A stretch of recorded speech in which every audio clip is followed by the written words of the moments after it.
Assalamualaikum warahmatullahi wabarakatuh. Bismillahirrahmanirrahim. Ya ayyuhal waladu, wahai iling-iling anakku.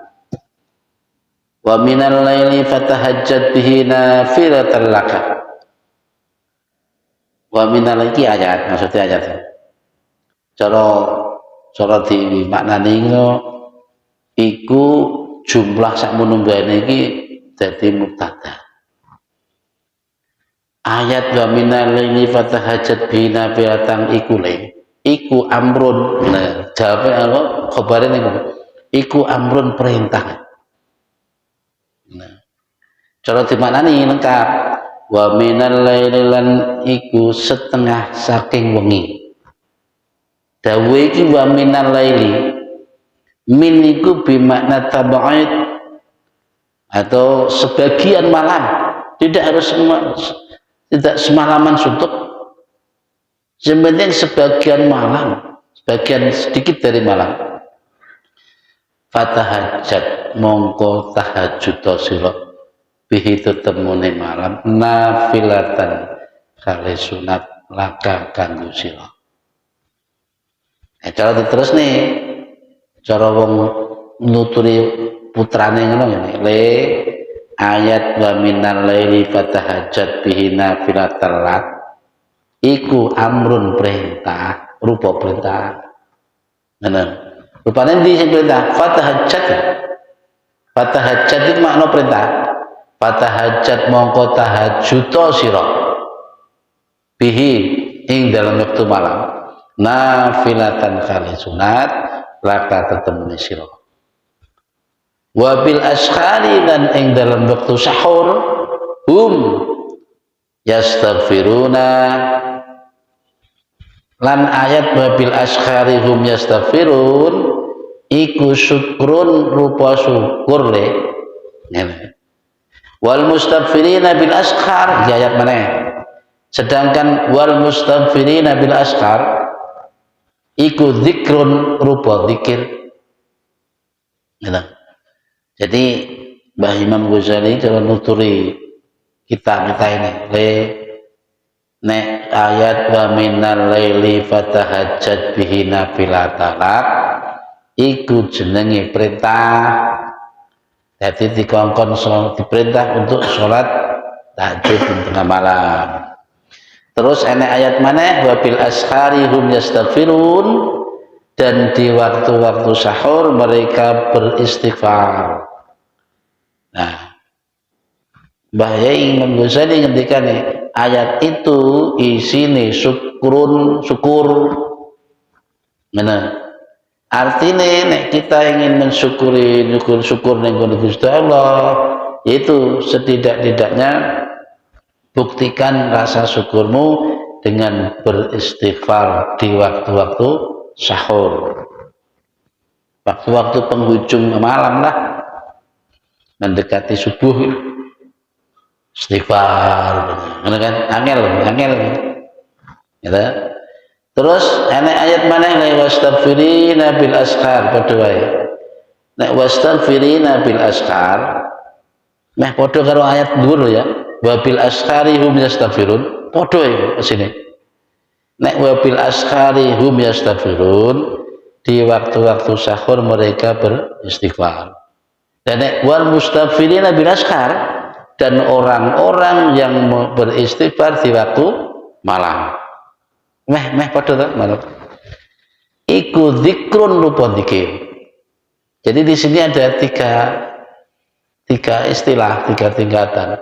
Perintah, syukur, zikir.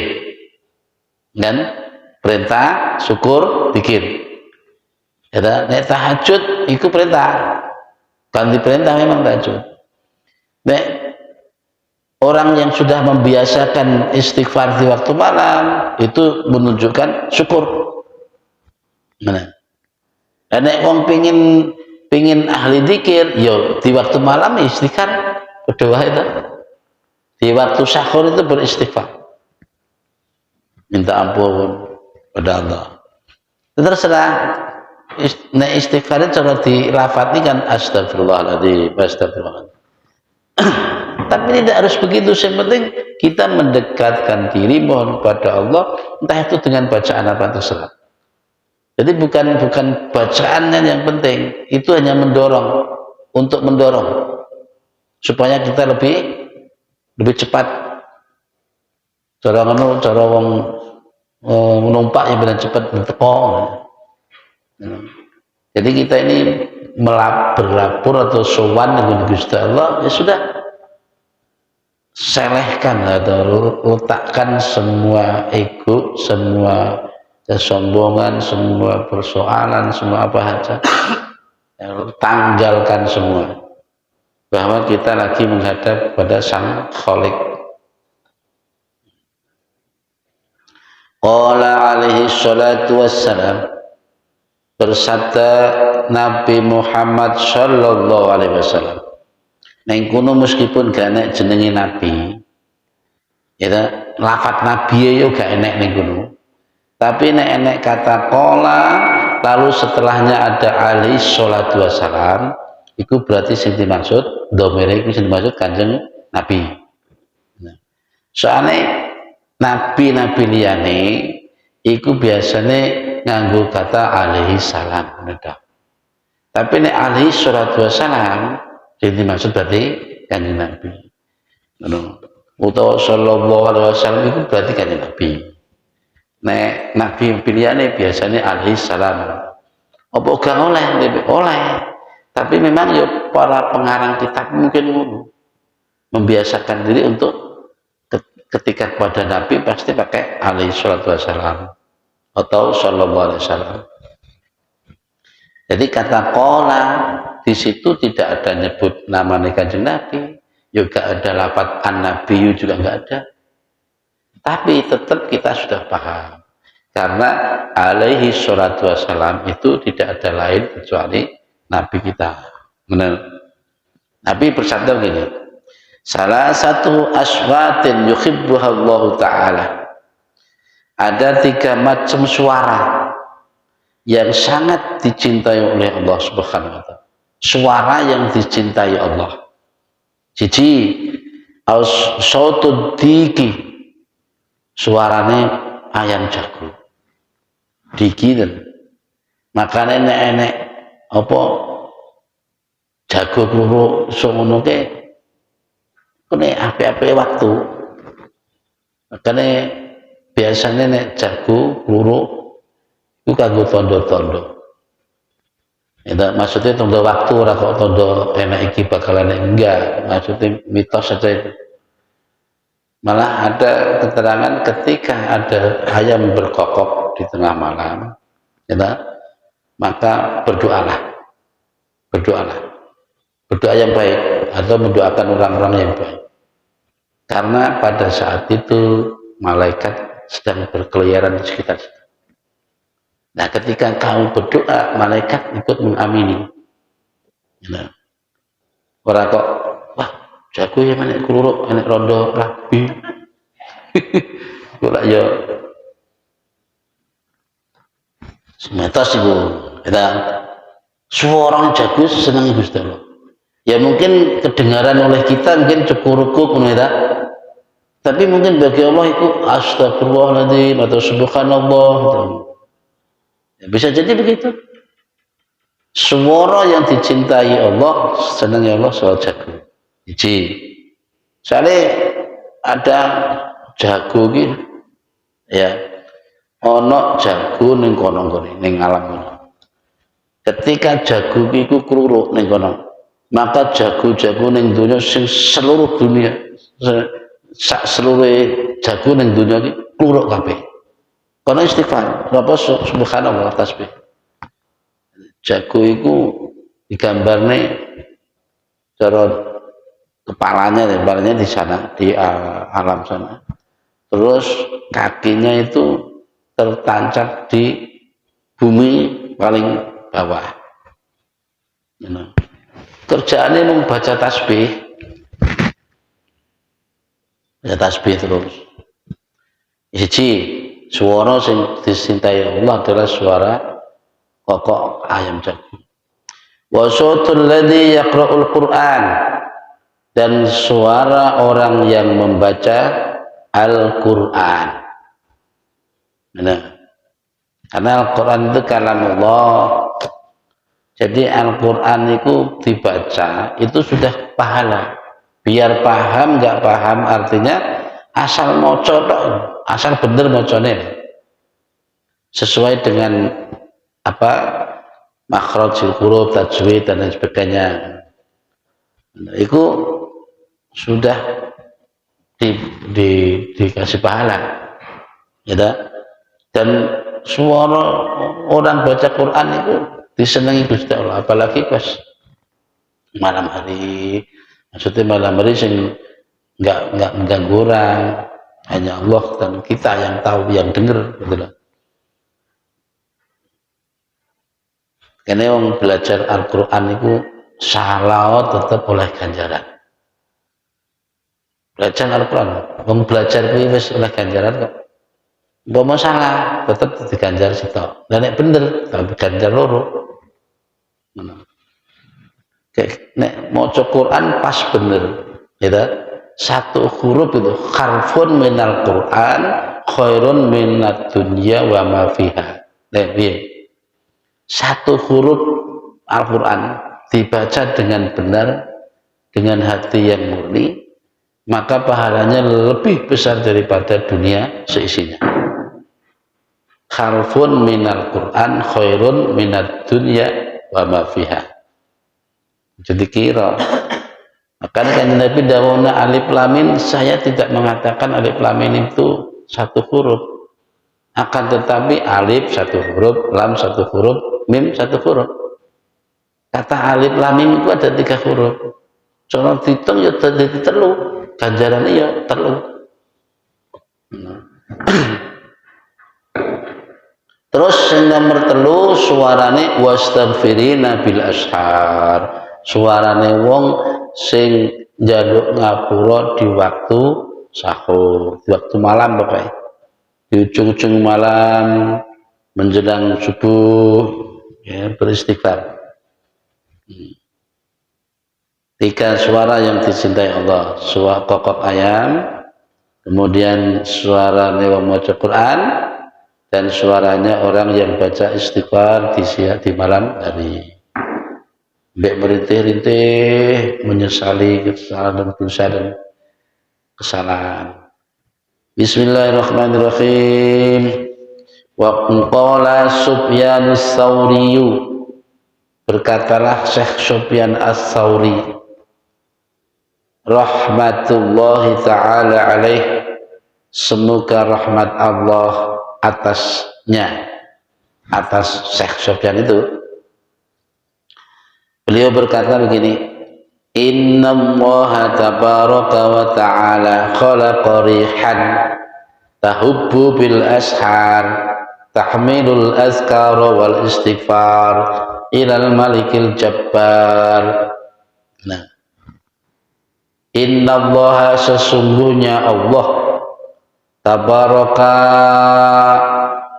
tambah-tambah barokahnya Allah, wa ta'ala, dan maha luhur Allah, iku khalaqa, telah menciptakan, rihan, akan angin, tahubu, yang berhembus apa angin tadi, bil ashari, di waktu sahur, tahmilu, yang membawa, al azkara, akan dikir-dikir, wal istighfar, dan istighfar, ilal malikil jabbar, menuju kepada sang ratu yang maha, sang raja yang maha perkasa.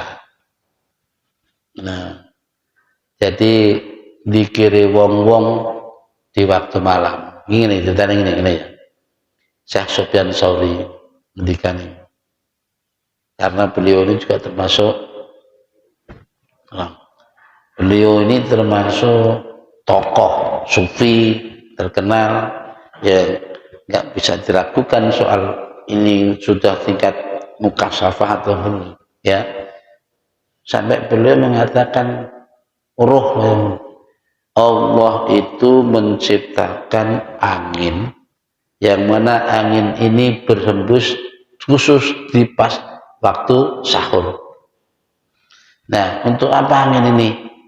Angin ini ternyata membawa zikirnya orang-orang yang sedang zikir, membawa istighfar orang-orang yang sedang beristighfar, bacaan zikirnya, zikir-zikir yang diucapkan dengan hati itu dibawa menuju siapa? Menuju Malikil Jabbar, menuju kepada Allah. Jadi cara menuju sapu pelan-pelan, dikira dilapur nih.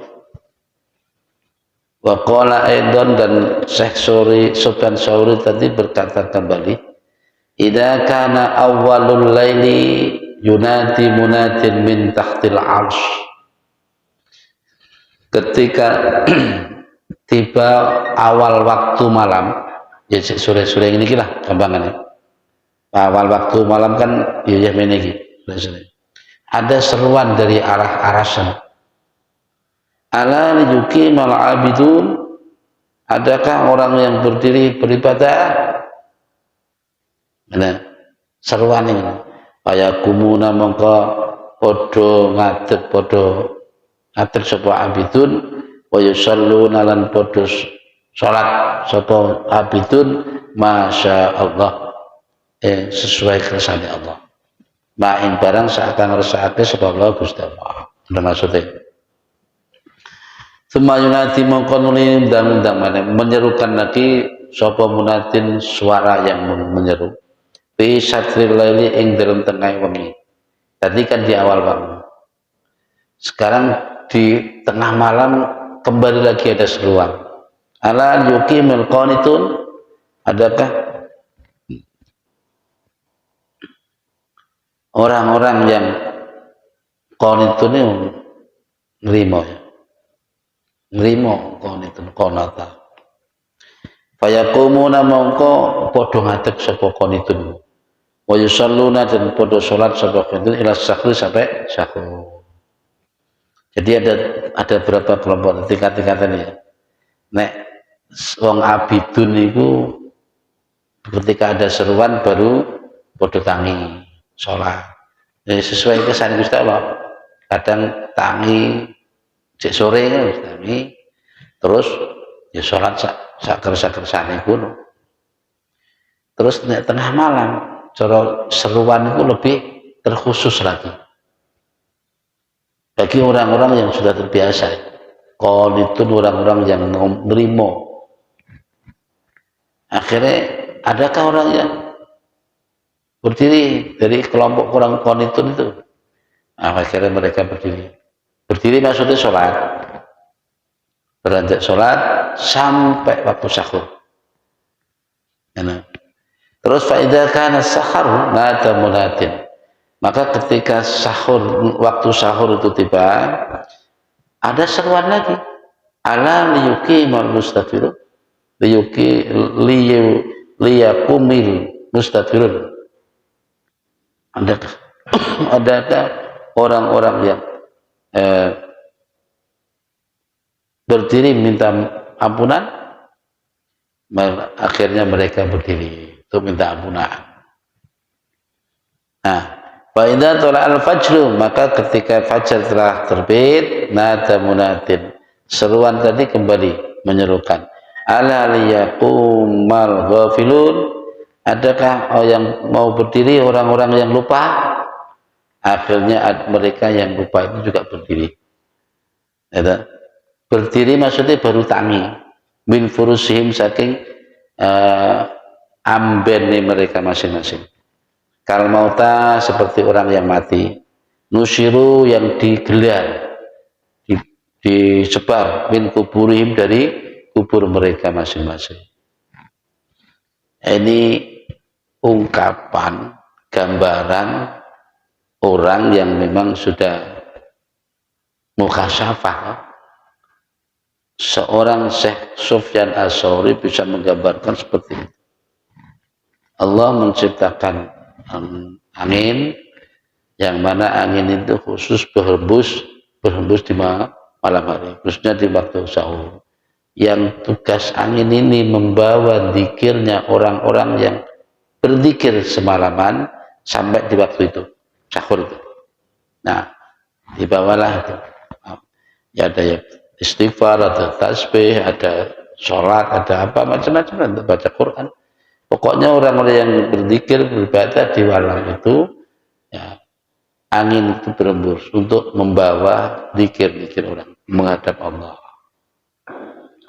Nah, kemudian Syekh Sofyan berkata kembali, ketika datang awal malam, permulaan malam berarti ya jam-jam sore ini kan, itu sudah ada pengumuman, pengumuman yang datangnya dari aras, dari bawah aras.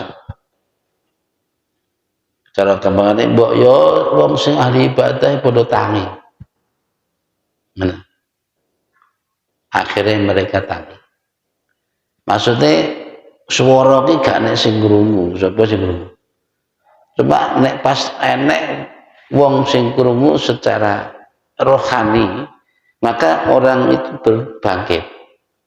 Tangi, wudhu, terus sholat. Itu di sore-sore. Katakanlah sebelum jam 12 lah. Jadi nek wong sholat malam sebelum jam 12, dia berarti mendapatkan seruan iki. Awal iki, sholatnya tadi kesal-kesannya orang nggak ada target, sholatnya pokoknya sak nyandak-nyandak begitu sholat akhir rakaat terus ngantuk, yes turu langsung. Ini tingkatannya abidun.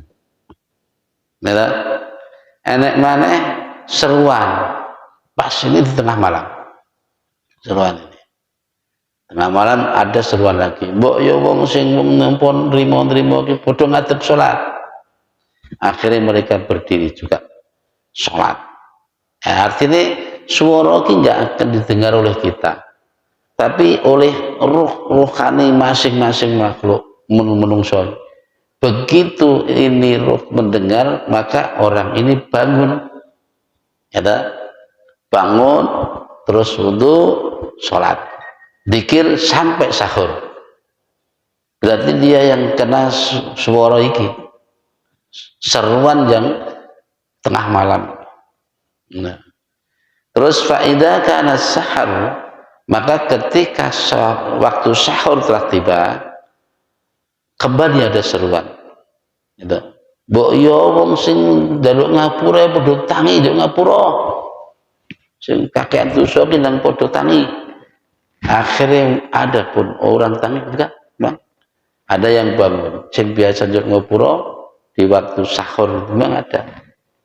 Benar, bangun dia. Ya sholat jangan ngapura, njaluk ngapura memang istighfar. Titik. Yes. Artinya dari tiga golongan ini kita jelas orang, kita jelas kan. Sing biasa sholat sebelum jam 12, yes ada jatahnya segitu. Ya, sing tengah malam ya ada jatahnya segitu. Kemudian yang pas di waktu yang istimewa, yaitu penghujung malam, yaitu waktu sahur, beristighfar dan seterusnya. Ya sudah, bagi mereka yang sudah istiqomah begitu sudah begitu sesuai jatahnya.